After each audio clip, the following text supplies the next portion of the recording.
Welcome. Allow yourselves to settle and arrive. We will begin in 1 minute. It's great to have you.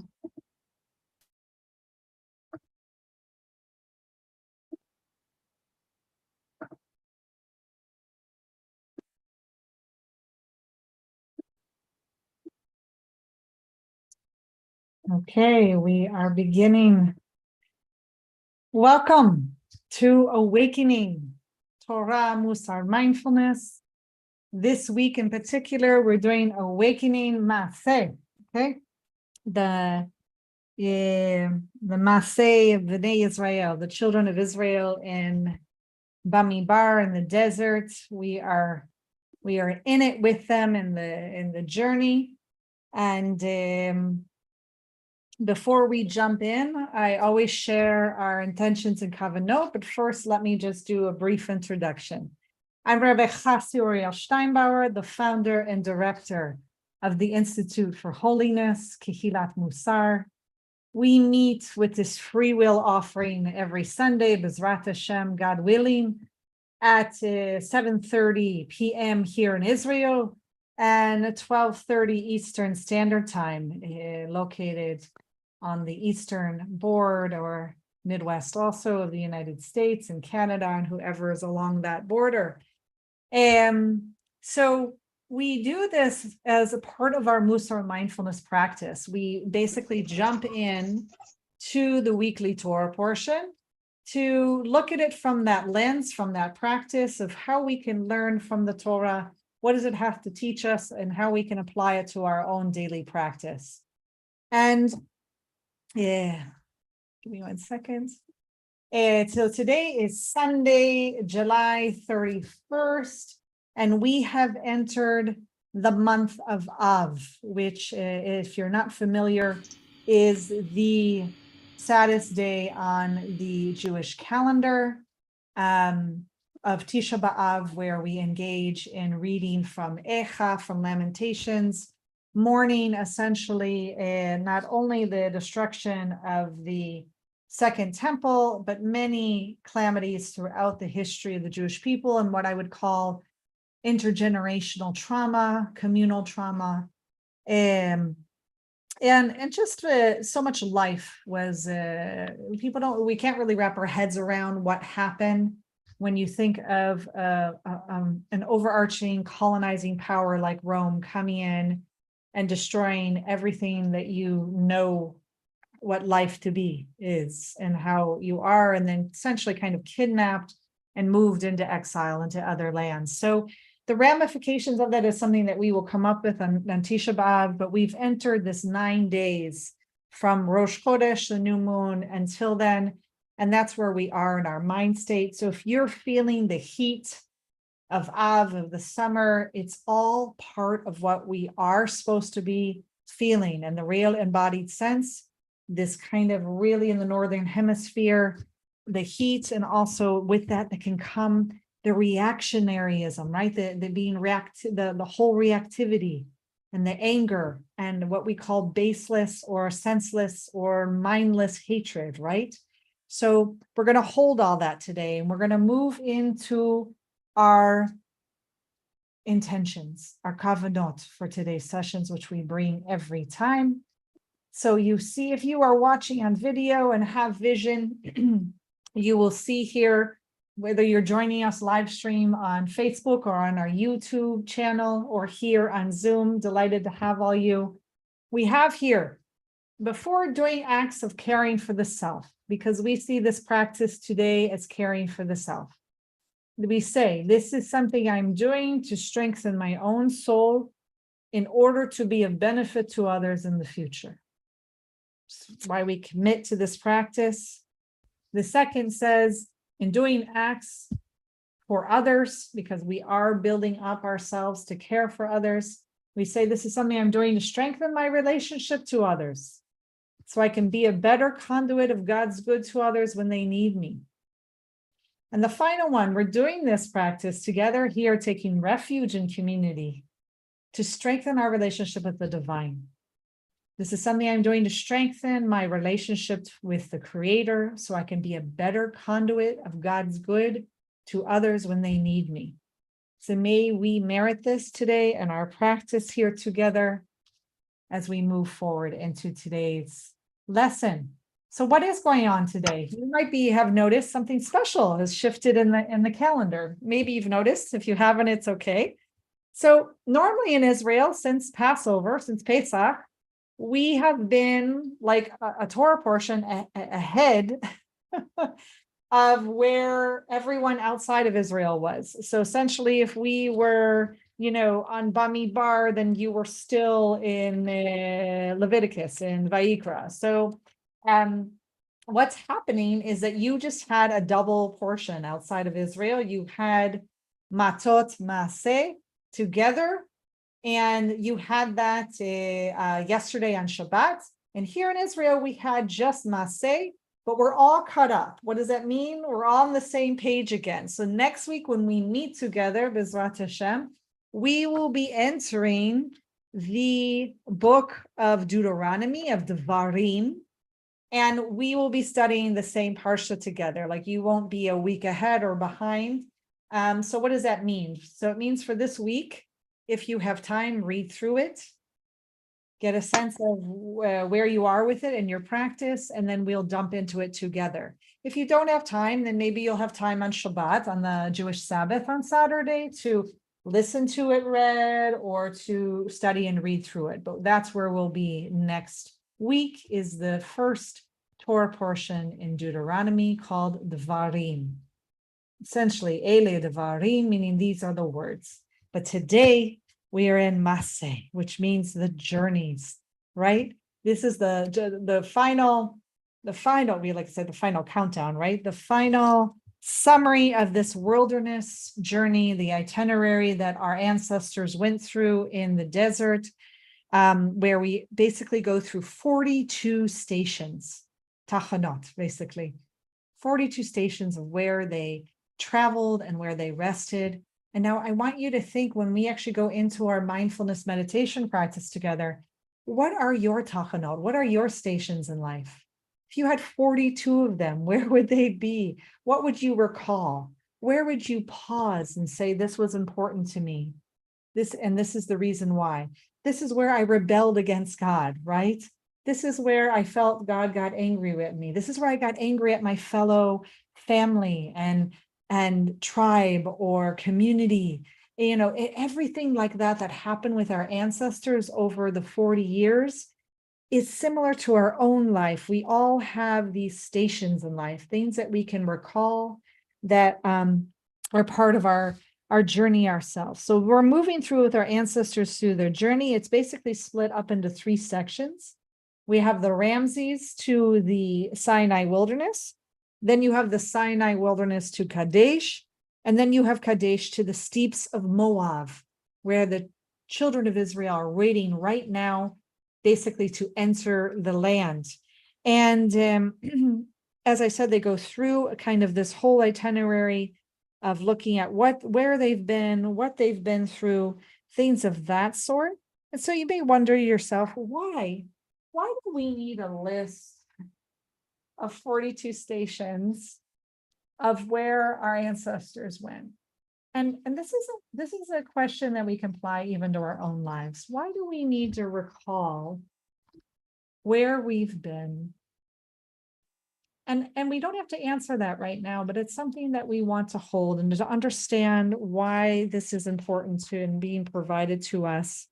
And it's not just words, meaning it's just not like wasted words and paper, that there's something to the fact that this sojourn in this desert really cultivated our ancestors, right? If you want to see it as a spiritual discipline, that's what they went through. Not always with mindfulness, right? We learn this. But there was so much practice and so much triggers and stimuli and things for great growth in relationships, growth in wise speech, growth in how they're going to relate to the divine and be together and work out how they're going to live as this people under the rule of law. As you may recall, when we started this back in Bereshit, all the way moving into past the whole creation stories and into finally stories of our people beginning in Shemot, in Exodus, you had this sense of this vigilante justice, this sense that there was this moral compass developing in certain individuals, like Avraham, our ancestor Abraham, and Moshe Rabbeinu and others, and even the midwives in Egypt, right? Where they called it fear of God, meaning that was their language in order to say, I know that this is wrong, this behavior of being commanded to kill little baby boy children. And for example, for the midwives.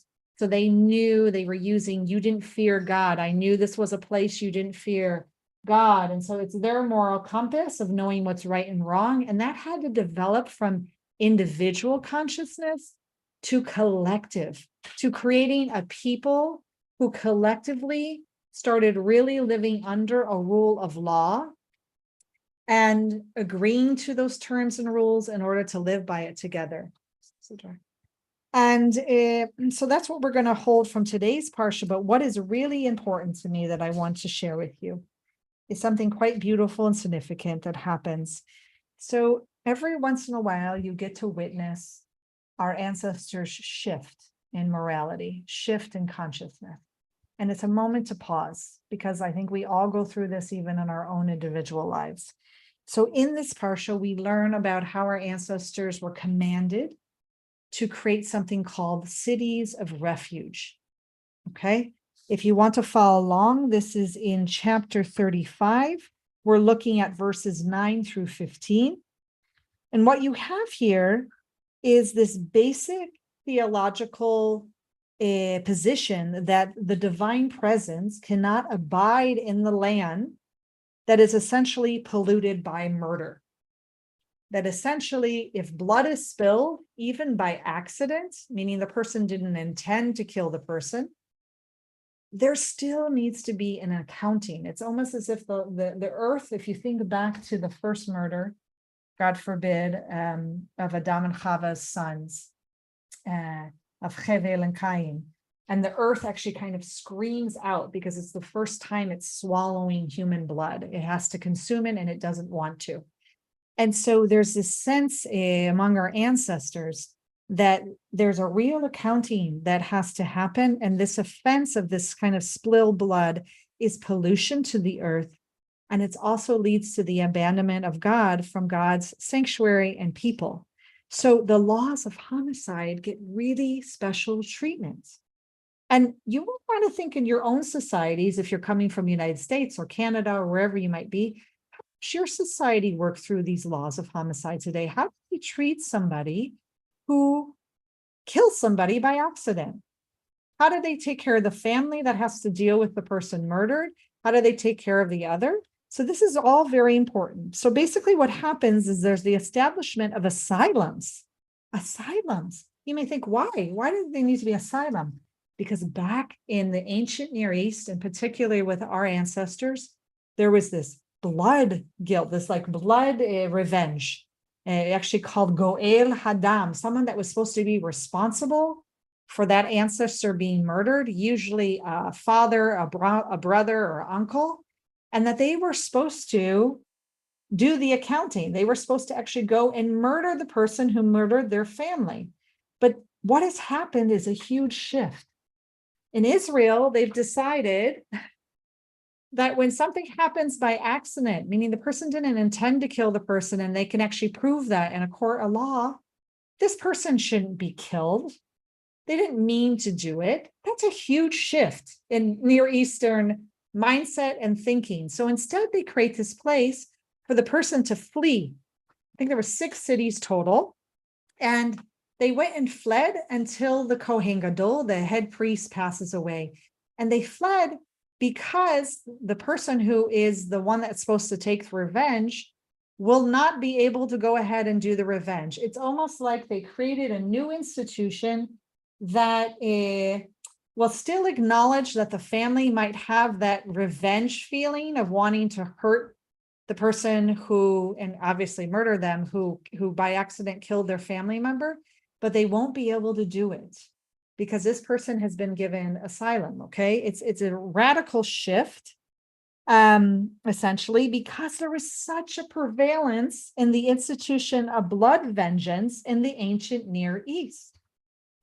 see this today. We might want to believe that we as modern people don't have this urge or need or desire. But we witness this. We witness this in gang violence, one going after the other. We witness it even in war. There is this human state when it's really unbalanced that can lead from not only anger, but to rage, and it's blinded by it, right? Blinded by revenge is really something that is just out of control, right? Rage in that sense. And that was like institutionalized in the ancient Near East. So now you have this blood, right, of the slain that used to be avenged. And they can't do that anymore. Okay. The laws of homicide have shifted. So one, only the guilty party is involved, not his whole family. It used to be that sometimes they would murder the whole family if somebody killed somebody, even by accident. So now you have the guilty party only is involved. No other family member can be slain to like make up for them, right? Number two, the guilt is determined by the slayer's intention. This is the first time you're getting intention coming in to law, right? This is significant. So the involuntary homicide is not put to death. Doesn't mean there still isn't accounting for it. We're going to hold on to that because the land has still been polluted on some level, right? So number three, no ransom can take place of the death of the murderer, essentially, right? So you can't, if somebody killed somebody on purpose, God forbid, you can't pay off the murder. That is not allowed. There still is this concept of a life for a life here that we're witnessing, that today often we find morally reprehensible, and we don't feel leads to anything. Like you're somehow going to address the blood being polluting the land by actually spilling more blood. At least we know in our practice that we don't want to cause more harm and suffering, that we need to address this in a different way. And so finally, the fourth is this verdict of either deliberate or involuntary homicide is actually made by the state with a court and not by the bereaved kinsman. Okay. And this is why these asylum cities are established. So the trial happens, and even if the person is found guilty, that it's done deliberately, the Goel Hadam, the redeemer, the one that has to actually revenge the death of the family member, is essentially only allowed to commit that capital punishment with the sanction of the state and controlled by it. So you see huge shift from individual vigilante justice of families taking out vengeance on other families to a rule of law, to it being a communal operation, one that is run more by what we might call the state. It's adopted by Israel. It's a revolutionary principle. The right of asylum is limited solely to the premeditated manslayer, right? Unpremeditated. So there's been a significant shift here. You and I have been witnesses to our ancestors moving out of the institution of slavery, being redeemed and taken. And that's a nice word, actually, because God is considered the Goel, the redeemer of the people, right? And God's not spilling blood in that moment, except, right, there is blood being spilled. Who's being killed? The Egyptians, the firstborn of the Egyptians. So you see this mentality and this thing playing out. But our people are coming out of the institution of slavery, have 40 years to try to work through this intergenerational trauma of the institution of slavery together. And they develop this rule of law and start living together more in this community, in this state. And so it's quite a privilege, to be honest with you, for us to be able to have this record, to witness it and learn from it each year, to grow and learn from each other. So with all this in mind, I want to move us into our mindfulness meditation practice. For those of you who are new to such practice, you are welcome to stand during the practice or do a slow walking meditation or even lie down. If you have vision, I recommend keeping the eyes open while you're lying down so you can remain awake and alert. For those of us who are in a seated position, if you're in a chair like I am, then I recommend grounding your feet so that you be held by the earth and coming to an upright position, one that is dignified as you are created in the likeness and image of the divine, one that is awake and alert, but not stiff. You want to be at ease. If you are sitting on a meditation cushion on what we call a zafu, allow your knees to fall down and touch the earth, so you are being held by that. And you may rest your hands in your lap or on your thighs, wherever it's comfortable, on your chest if you want to hold your heart, if you're in need of self-compassion right now, if you're feeling vulnerable. And we gently close the eyes or lower the gaze, again, if you have vision, in order to block out that external stimulation. And we will begin with 3 deep cleansing breaths. Inhalation, exhalation. Inhalation, you are beginning to arrive. Exhalation, allowing the body to come to some ease. Inhalation, breathing in presence, stillness. Exhalation, allowing your anchor, your attention to be on the sound of my voice and on your breath and body. Always bringing yourself back to this present moment. It is normal for the thoughts to shift.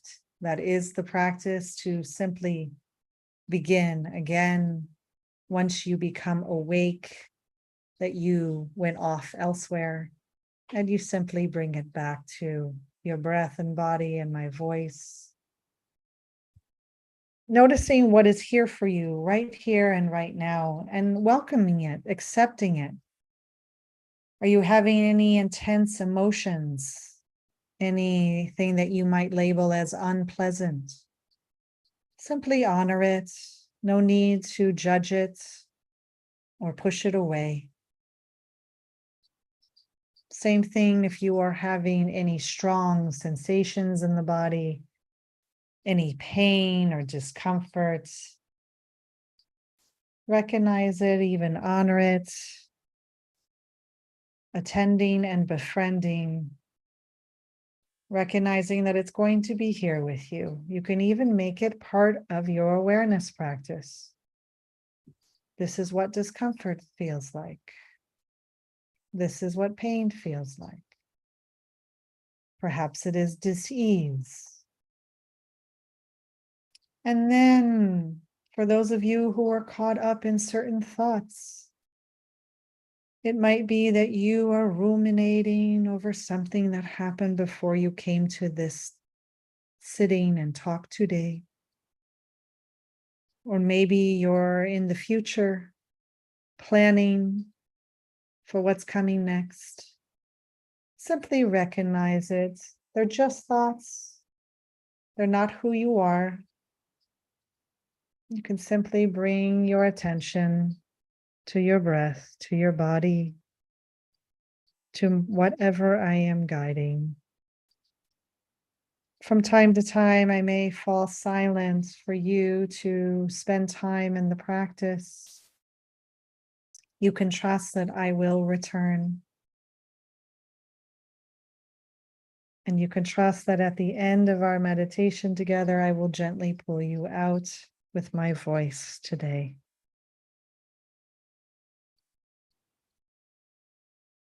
So let's focus on what is here for us right here and right now, on our own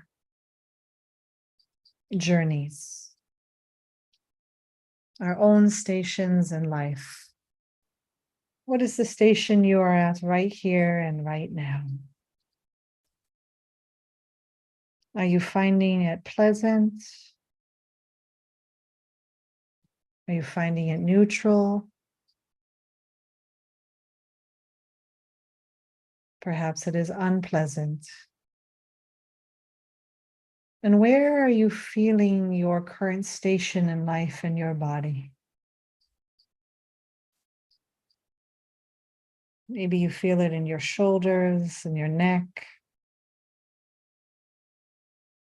down your back. Maybe it's located in your chest. Is there any tension, difficulty breathing?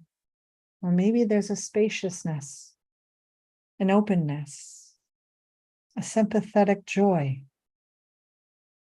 allowing for whatever is present for you at your current station in life, right here, right now. What is so profound in this practice together, and even witnessing our ancestors in the desert, is how much we come to learn that we are at our own individual station internally, and we are part of a people, part of a community, part of a world that may be at a different station, and that we're on that journey with them. And attempt to be mindful of both. And not always does the inner match with the outer behavior.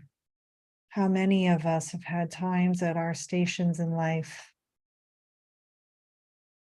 where our outward behavior, our deeds, our words, our speech, even our thoughts did not match who we know to be ourselves inside.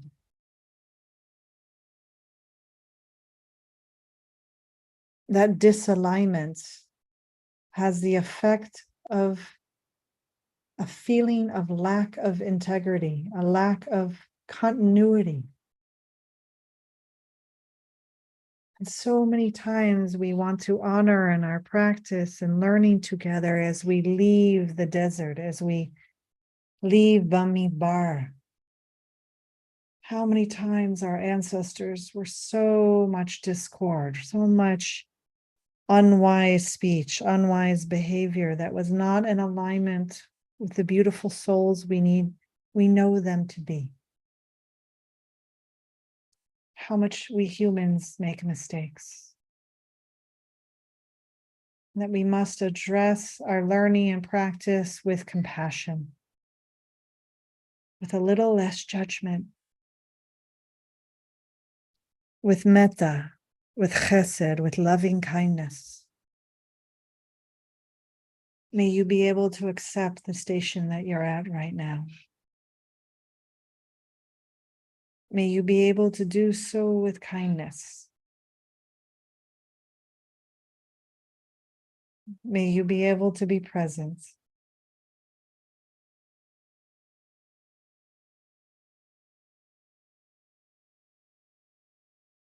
We will spend the next 5 minutes in silent meditation together.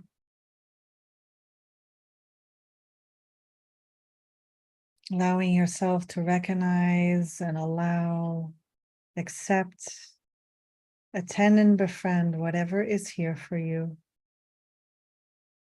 Investigating the felt sense in the body, not identifying with whatever arises, doing so with a nurturing, gentle touch. I will let you know when we have reached our 5 minutes together.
From time to time, your thoughts will wander. Simply bring your attention back to your anchor, your breath and body. You have a few more minutes in our meditation.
In our last minute of meditation, see if there's been an opening or a shift for you from what you began.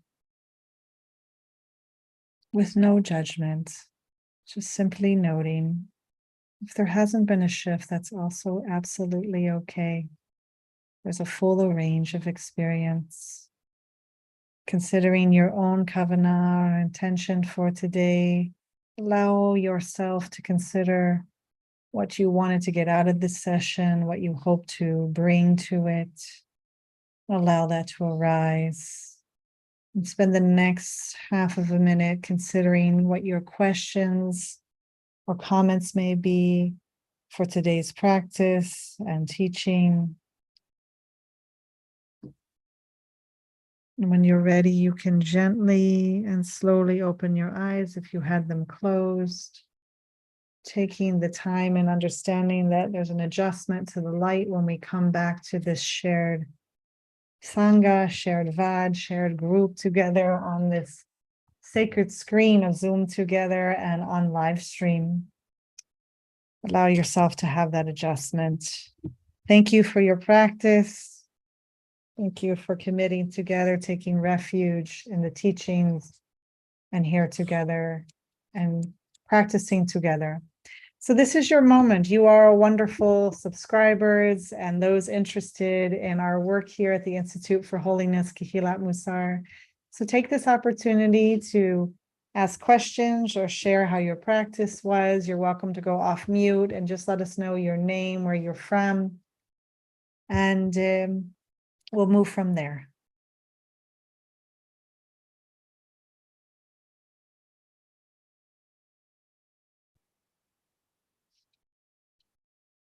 And you're also welcome to pass if you do not want to share today.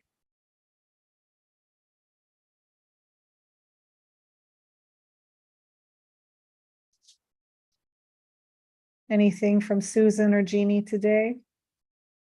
And if I'm not pronouncing your name correctly, please let me know. My name is Jenny.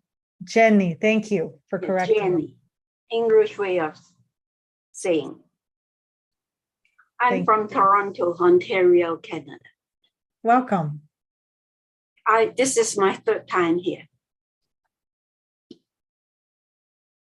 I'm so grateful that you have come back for a third time.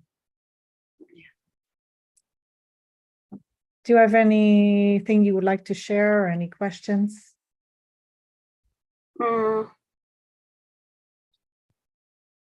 I was very frustrated this morning because the website where I used to submit to come in to watch your video, I could not because there is a ball, colorful ball, rolling around and around, and I lost everything. I could not figure out what to do. So I switched. The computer that I'm using is set into two separate persons. So I switch user and go to another site. And instead of going into my email address to go into look for it. I just type in your link on the computer, and then I got here finally. Wonderful. So it's amazing. It is amazing. It's amazing that you, despite your frustration, you worked with what you could in order to arrive where you are. Yeah. So, but I still cannot understand the 42 stages of journey that the two special words that I cannot figure out what they are. Yeah, they're basically, if we could, let's turn to the text and I can point that out. And they actually list them in this parasha and Masei, actually. So let me just get to our text. So first they start. Go ahead. Sounds like starting with an M. Another word sounds like starting with I cannot figure out.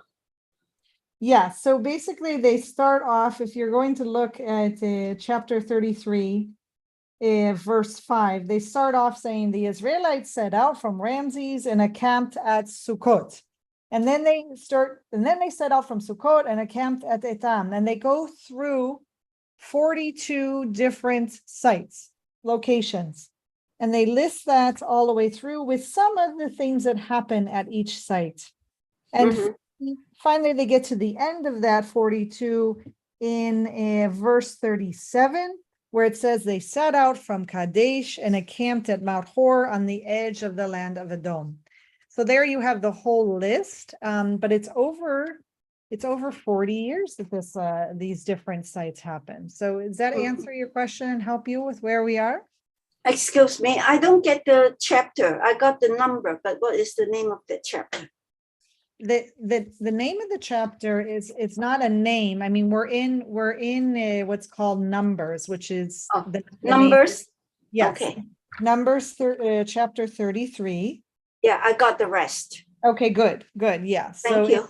Yeah, absolutely. And in Hebrew, it's called Bamidbar, but it's called Numbers in English. So yeah, which means in the desert. Thank you. Yeah, you're welcome. I had come across the term, but I can never remember that. It's okay. Absolutely. So great. Thank you very much. You're welcome. I hope that you are getting something out of the teaching and practice with us so much. Thank you. Yeah, you're welcome. Susan, do you have anything you want to share, or would you like to pass today?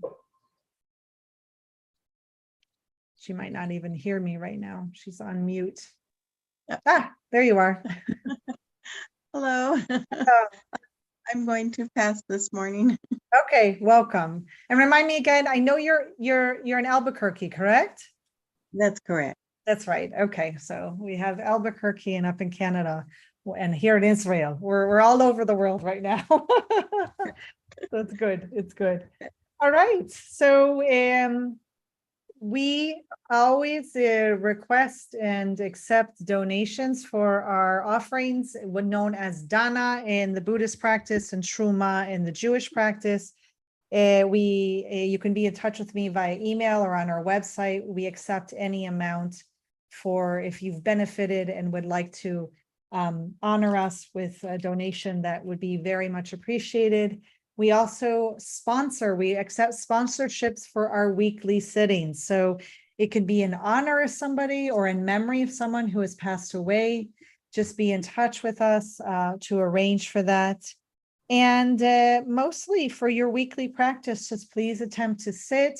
Notice what soul traits, midot, come up for you, what you might be challenged by.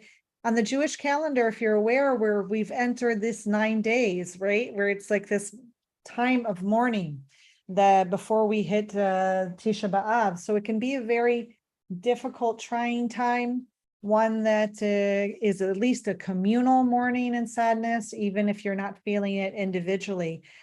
Talk about this outside matching the inside. So how can we be witness to a communal mourning and be present for it, even if we ourselves might not necessarily connect or know?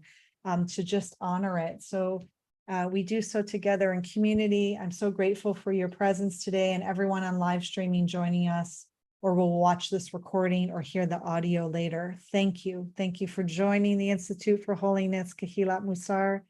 And so next Sunday, we're going to have a shift when we're meeting, and I will put out an announcement of that because it actually is Tisha B'Av. So we will not be meeting the 9th of Av, the day of mourning. I won't be meeting at the exact same time. So I will put an announcement on through the social media and on the website of when we will meet instead, in order to cover next week's Torah portion of Devarim, of Deuteronomy, the first Torah portion there. Thank you again. May you have compassionate, good week. I'm so grateful that you joined. Take care. Thank you.